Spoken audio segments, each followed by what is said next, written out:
What's up guys, Corey from PhoneArena here, and as we all know, it's summertime here in the States. And that means drives to the beach, cookouts in the backyard, and that all too fleeting summertime feeling.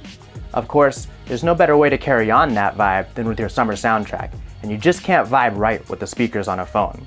That's why we have these lovely little Bluetooth speakers, like the SoundCore Boost by Anker. Rated for 12 hours of playback time, IPX5 waterproofing, and 5200 milliamps of charging output, this speaker is well equipped to power your devices and your jams throughout the summer. Drawing comparisons to the likes of Bose and JBL, this speaker retails for just $80, leaving us with the burning question, is this too good to be true? Let's find out in my review of the SoundCore Boost by Anker. Looking at the Boost, you'll be struck by its strong resemblance to a soundbar, albeit a miniature version with a slightly more rugged look.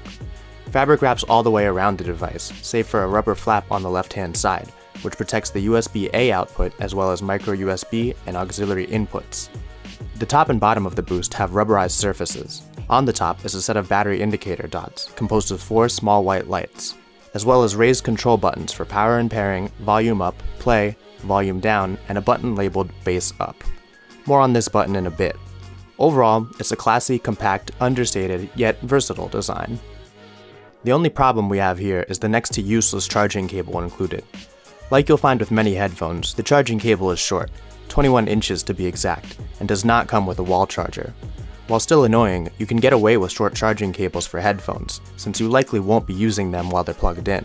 This is less likely the case with a Bluetooth speaker, which in the instance of the SoundCore Boost, you'll have to leave playing on the floor if you want to use while charging.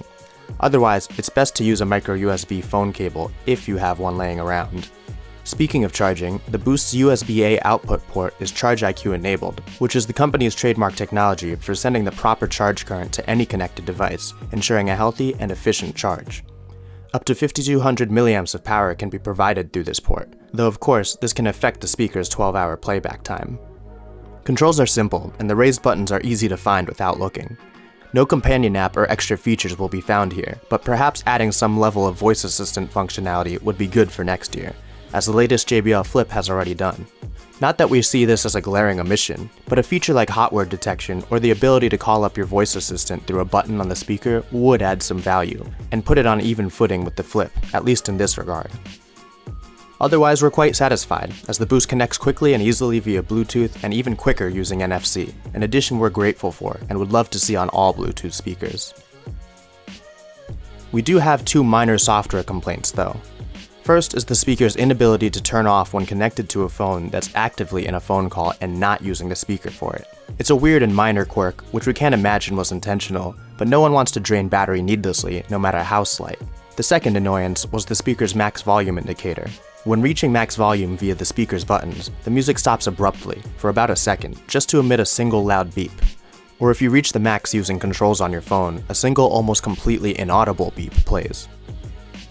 We simply wish both of these were replaced, with the more refined touch of lowering the music slightly to emit a normal, audible beep, as most other speakers do. Bluetooth 4.2's range on the SoundCore Boost was excellent.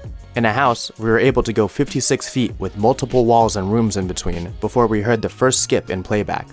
In an open setting, the Boost easily reaches the 66 feet promised by this Bluetooth standard, a feat that does not go unnoticed by us, as we've seen many other devices display issues with skipping and cutting out well within their certified ranges.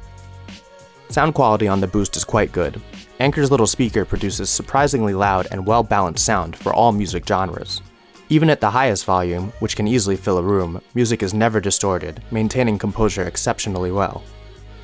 Bass is solid, treble and mids well represented, and enabling the speaker's bass up mode never changed any of this. Instead, it seemed to better bridge the mids and bass, creating a fuller, richer sound altogether.